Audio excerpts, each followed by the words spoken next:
I think it's a fascinating story.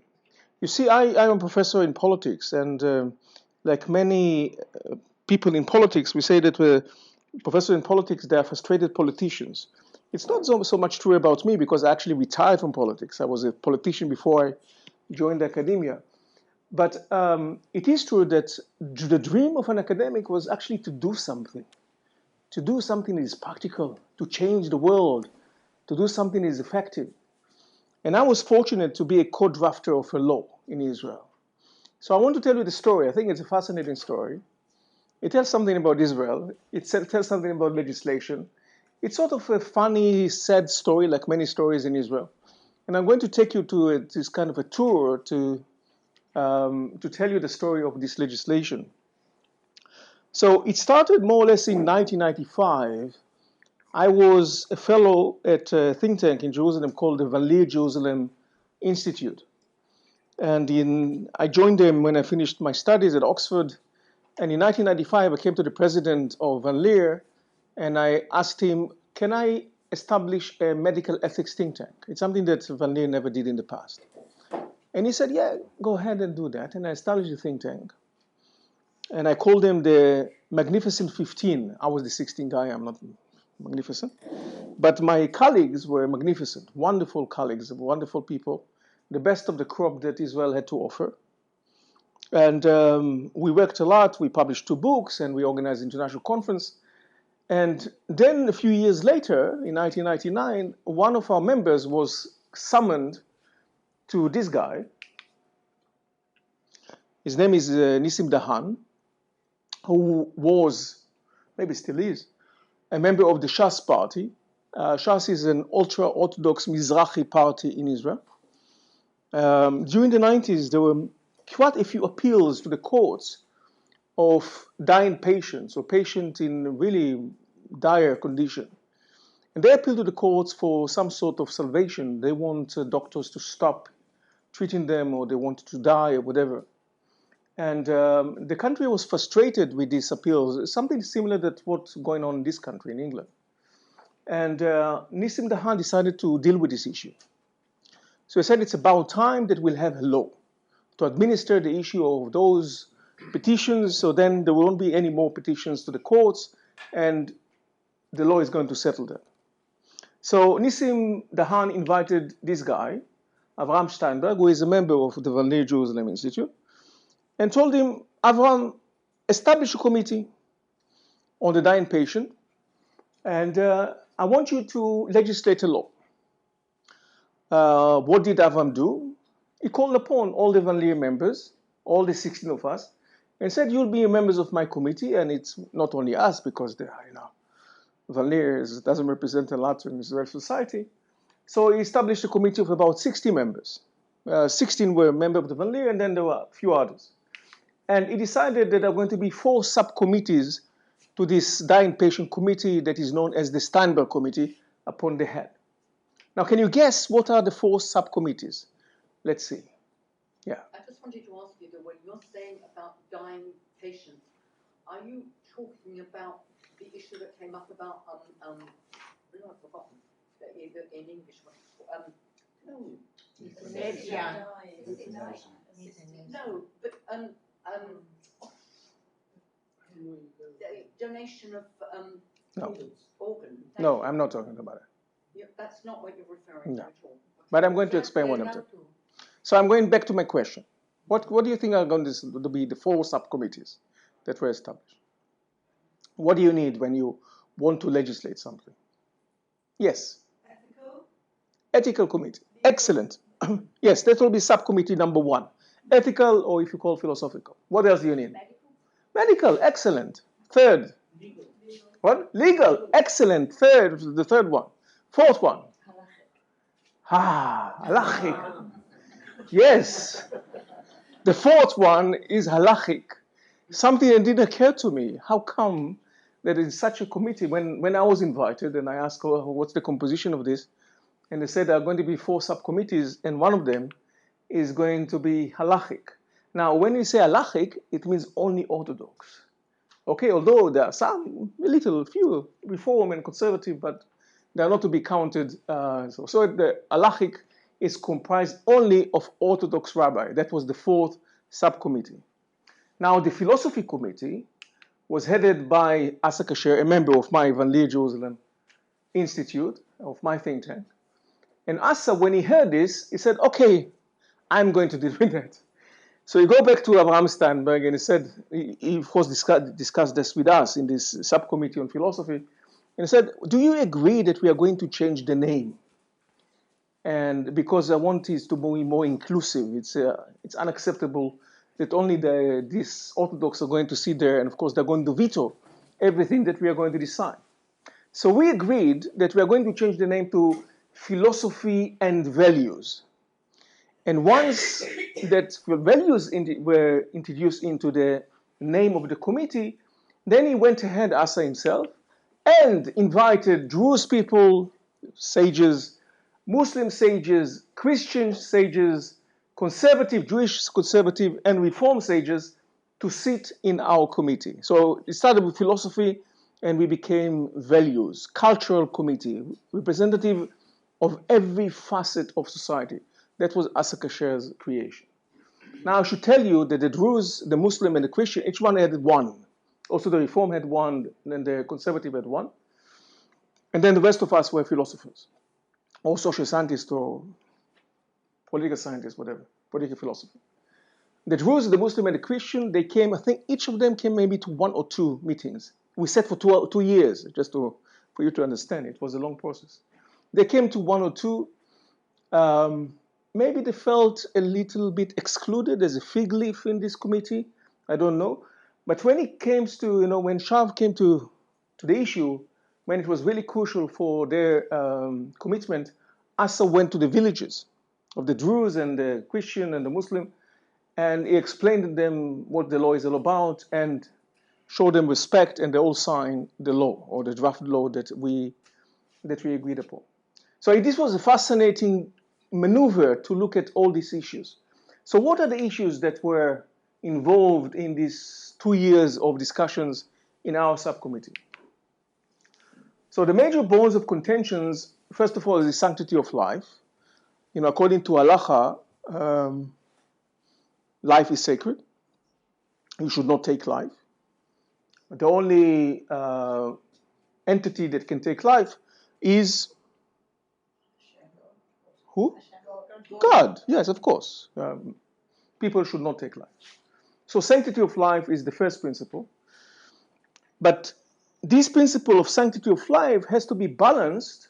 Especially the philosophy subcommittee, you should understand, there are philosophers, we tend to be liberal.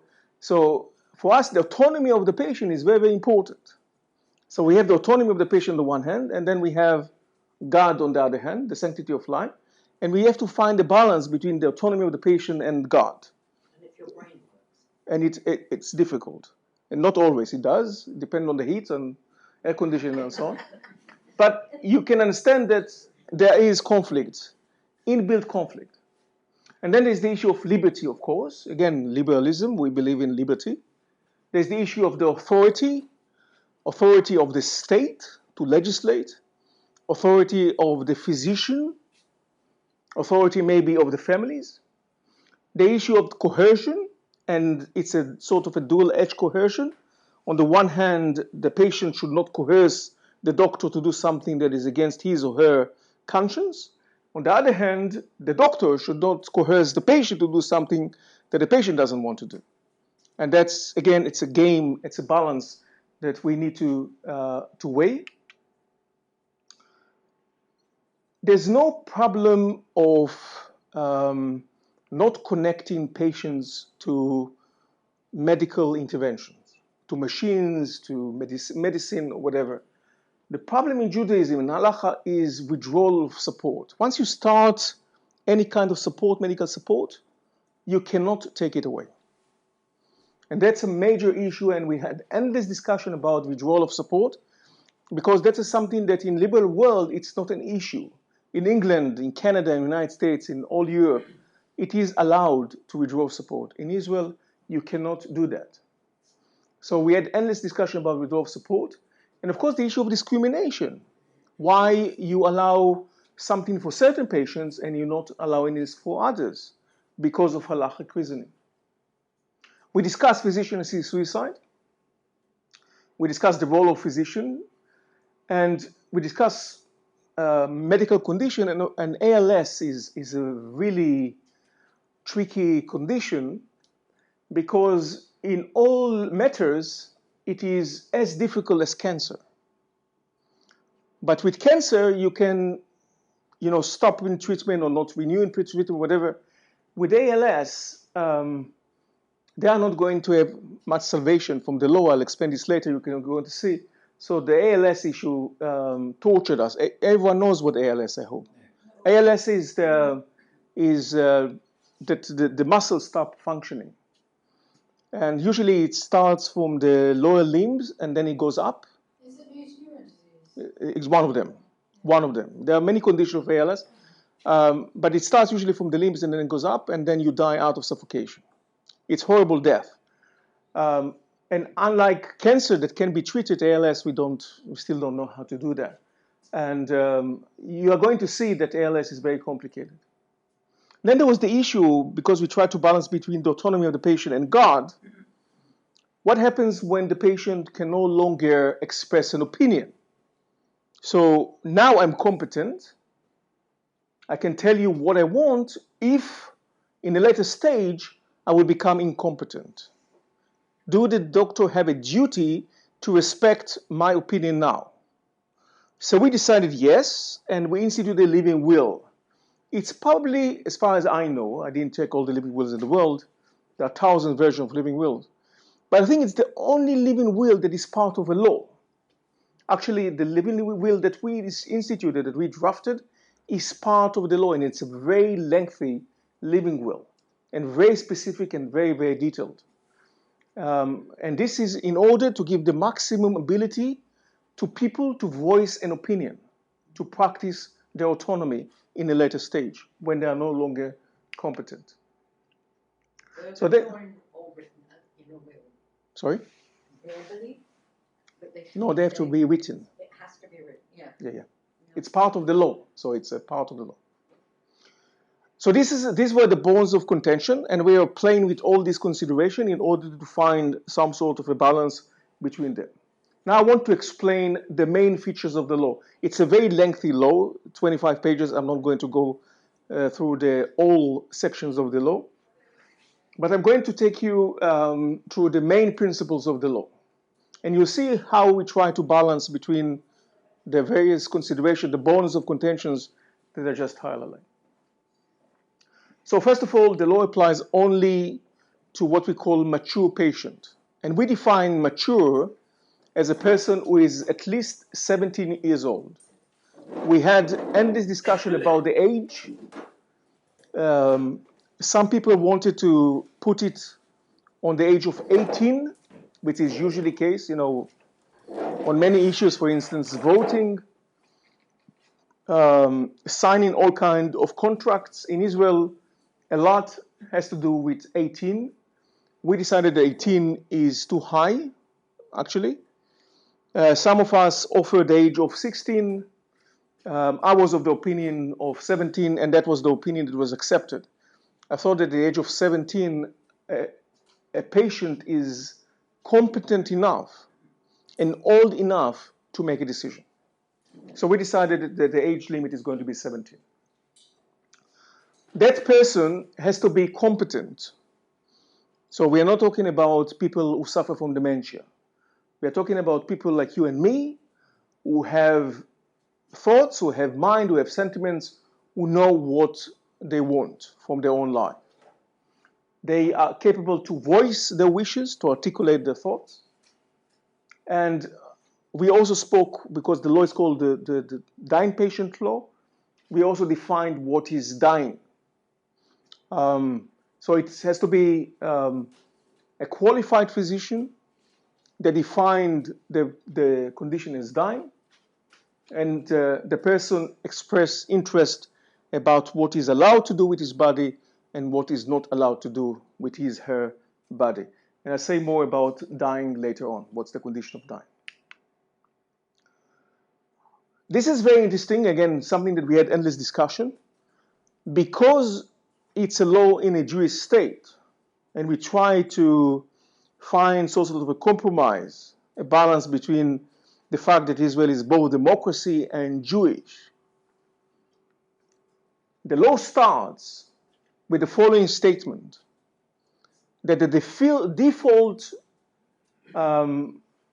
point of view, the default entrance into discussion is that everyone wishes to leave. That's the default. We all have an instinct, a desire to leave. And this is very, very important. You go to places like Belgium or Switzerland or Netherlands. For them, the issue of death is not the most important issue. In this part of the world, the most important issue is suffering. So that's a very strong statement that we say, we assume, the starting assumption is that all of us want to continue living. So we are voting for life. Actually, it coincides with, I've done extensive research on end-of-life issues, and I can tell you that for my investigations, and I've been with dozens of hospitals in 9 countries, the majority of the people want to live. In even the more dire circumstances, that's the inclination, so I was very much in support of that default point of view. Second is that physicians should respect the requests of the patient. And the law aims to strike a balance between the life of the patient, the autonomy of the patient, and what is required by Jewish law.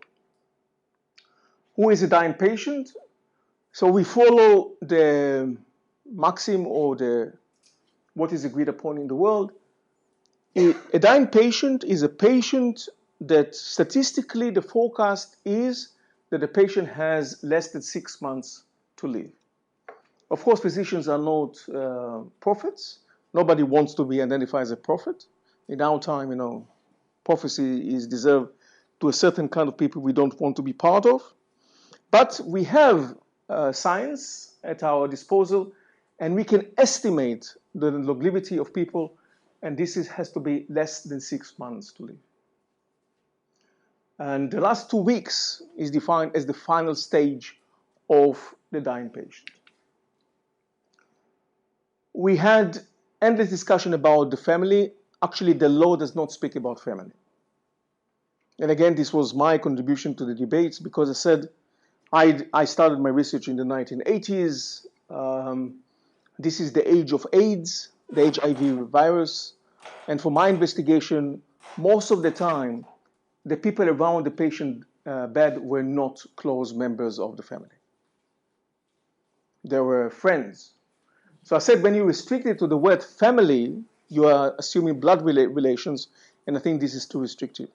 So we have to open it up, and we decided to call it close people, the close people of the patient. So they are the significant others, because that's when time comes to the crux time, what you want to know, what you want to see, is who are the people who matters around the patient bed.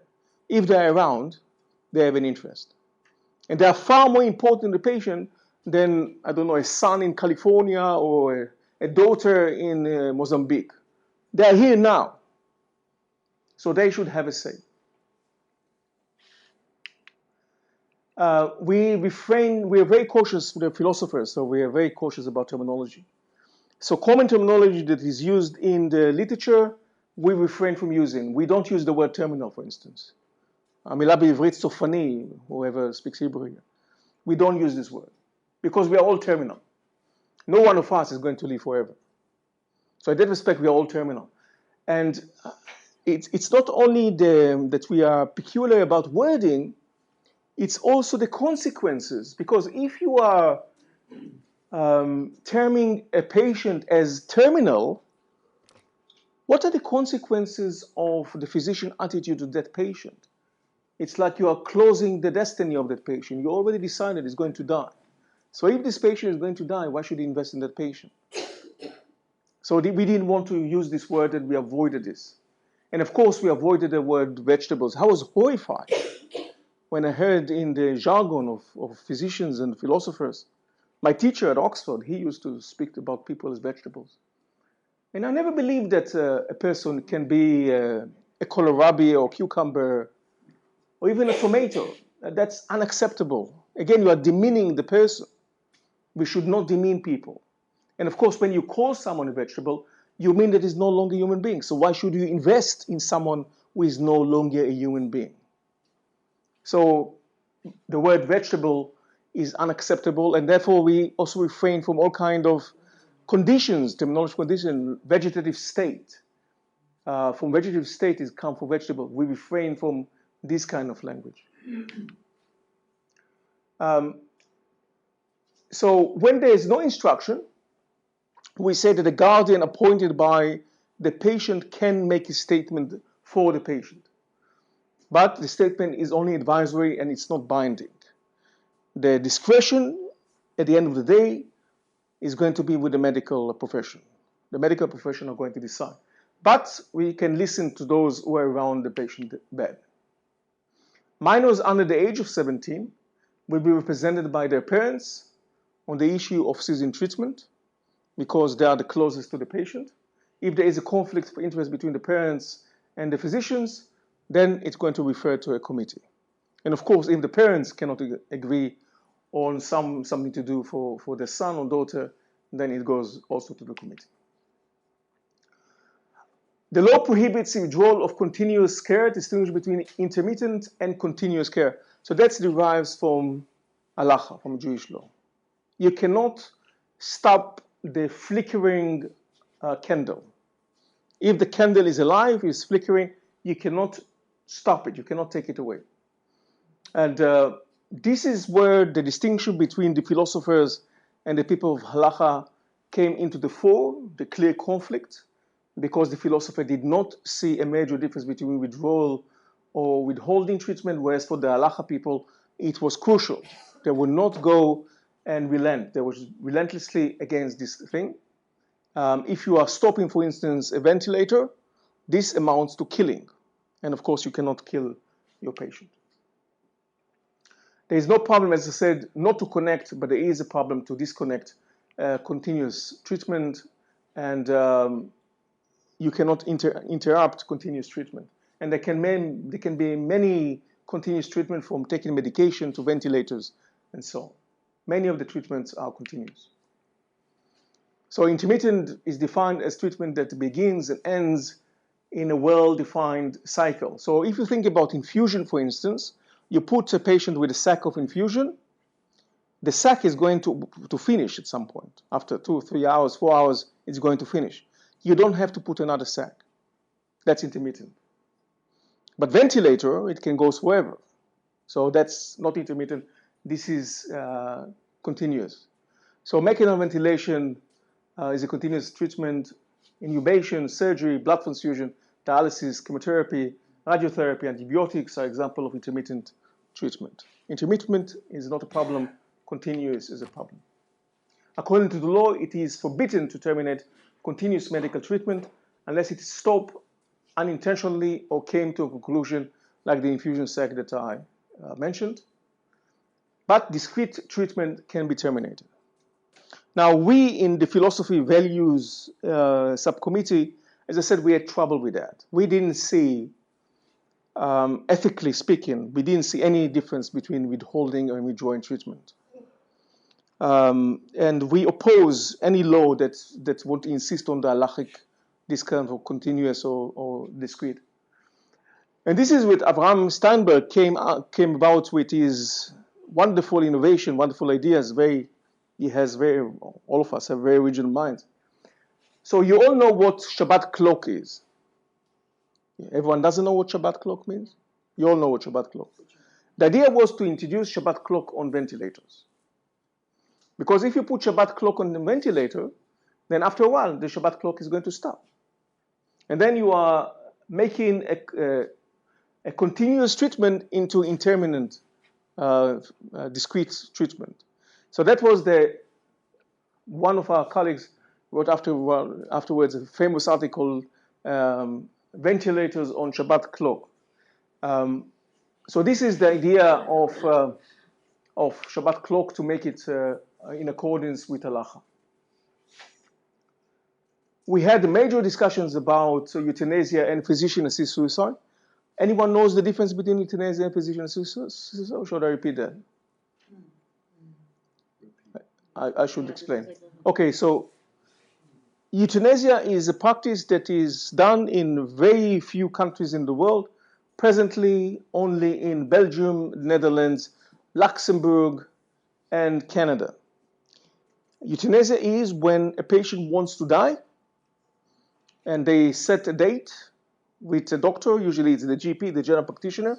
The general practitioner will come to the patient's home, and he's going to connect the patient to 3 lethal medications. One is going to put him to sleep, the second is going to stop the heart, the third is going to stop everything else, and within 20 to 30 minutes the patient dies. And this is intravenous, and it's done through the veins, and the last act, the control, is with the physician. The physician is going to introduce the poison into the veins of the patients. This is euthanasia. In physician-assisted suicide, it's not intravenous. So there's a lethal medication, the patient wants to die, the GP will come to the home, he will mix the lethal medication in a yogurt or ice cream or a cream or something like that, and the last act is going to be performed by the patient. So here the control mechanism is in the hands of the patient. Now, if some of you are afraid of doctors or don't trust doctors, then this distinction is crucial to prevent abuse. I mean, if you're 100% trusting your GP, then you don't have any qualms to have euthanasia. But if you don't trust your GP 100%, but only 99%, then you may insist that the control mechanism is going to be with you, that you are going to do the swallowing, you are going to take the medication with your yogurt, you are going to do the last act. Okay? So physician-assisted suicide is more trustworthy in the terms that it gives the power to the patient. Do they have the Liverpool pathway in Israel? No, you're talking about babies now. No, I'm talking about when they take away the food and things because they think they choke on it. I've seen it I used to work with people with dementia. I see. The families used to be very upset because they thought it was like... I see. I thought the Liverpool is only for babies, but maybe it's not. Okay, so I don't know. I don't know. But what is important, again, is the difference between continuous and intermittent sort of treatment. I support physician-assisted suicide. I'm vehemently opposed to euthanasia. I support physician-assisted suicide. I'm a liberal. I believe in the autonomy of the patient. I support physician-assisted suicide, and I try to persuade the committee to support that. Some of the members of the committee support physician-assisted suicide, but they thought it's too early for Israel, and they knew that it's going to be blocked by the subcommittee on halachic matters anyway, so they didn't want to join me. So I published minority opinion supporting physician-assisted suicide. Out of the 60, I was the only one who actually admitted that I support physician-assisted suicide. Nobody supported euthanasia. So the majority was that the country is not ready for neither euthanasia nor physician-assisted suicide. I mention this because it's important to know where the country stands. And it's important to know that many times when there is a conflict between the autonomy and halacha, halacha prevails.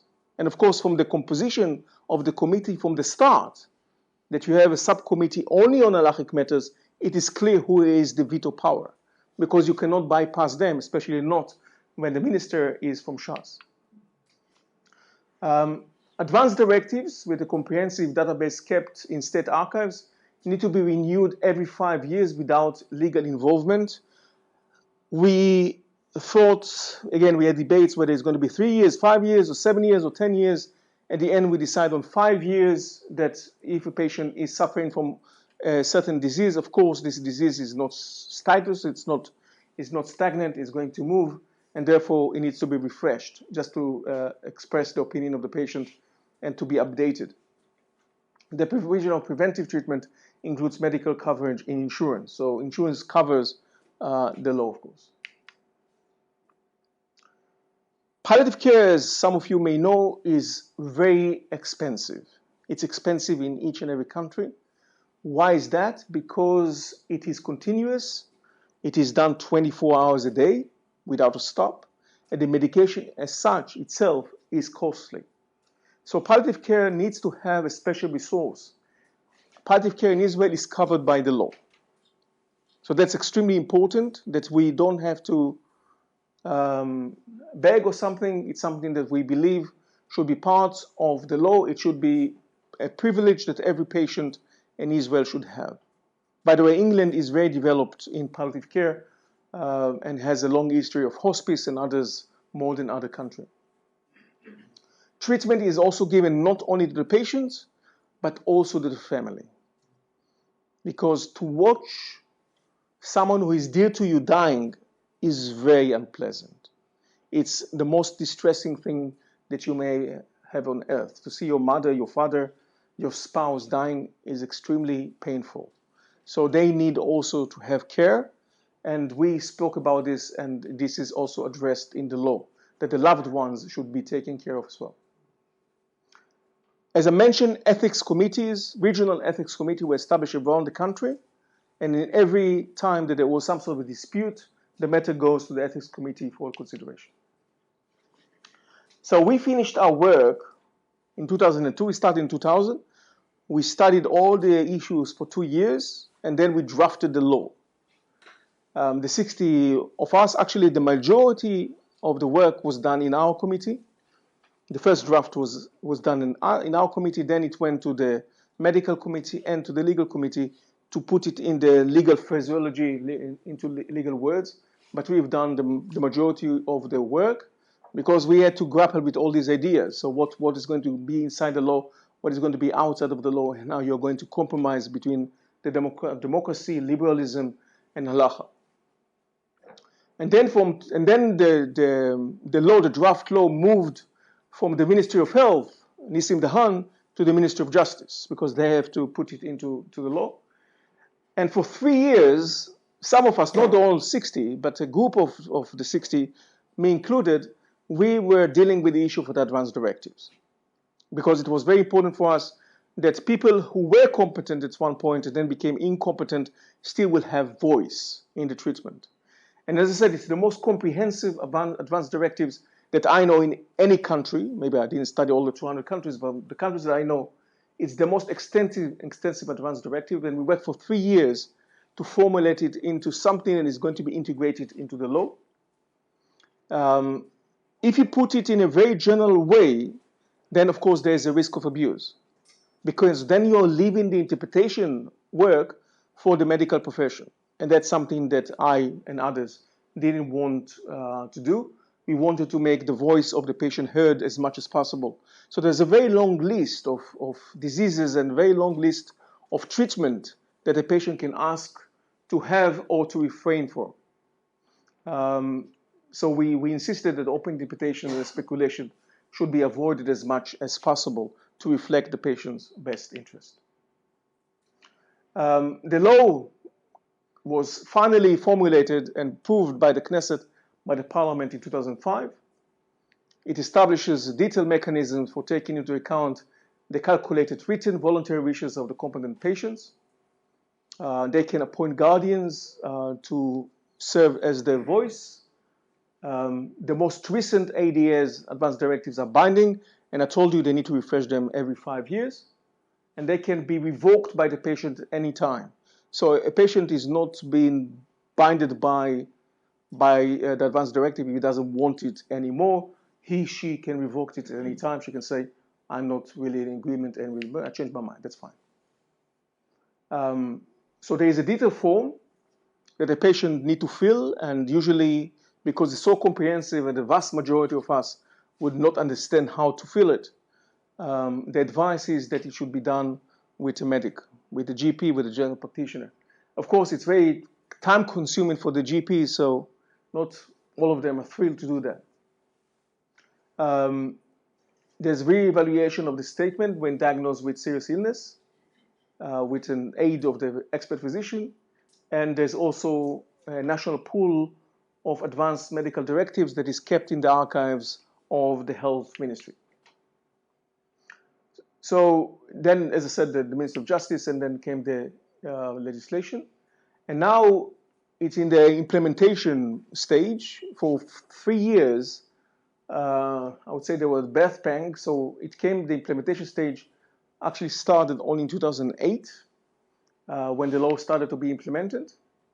And then we see the problems. Well, physicians, even today, many physicians are not familiar with the law.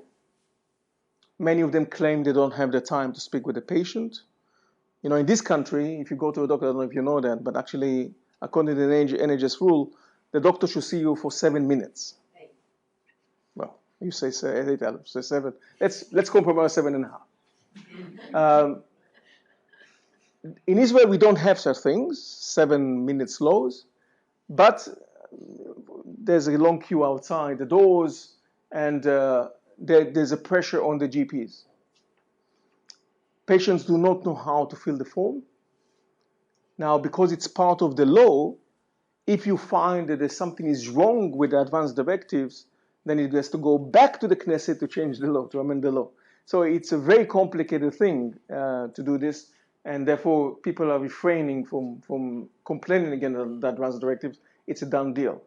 When I checked just 2 months ago in the Ministry of Health, how many people actually have advanced directives at the archives of the Ministry of Health, 22,000, which is not bad. I mean, I don't know how many people actually sign advanced directives in this country, but I can tell you it's not a large number.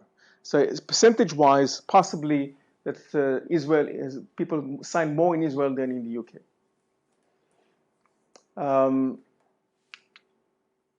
The patent on timers, you know, the Shabbat clock on ventilators, is still in the experimental stage. So it's an idea that started in 2000. It was developed, and there are some ventilators that are working on Shabbat timers, but the doctors and the hospitals are not thrilled to have them around.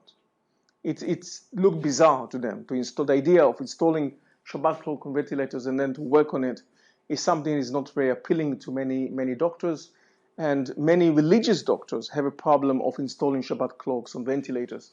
So there are problems in both the production and the implementations of the timers on ventilators. Thank you very much. Thank you, Raphael.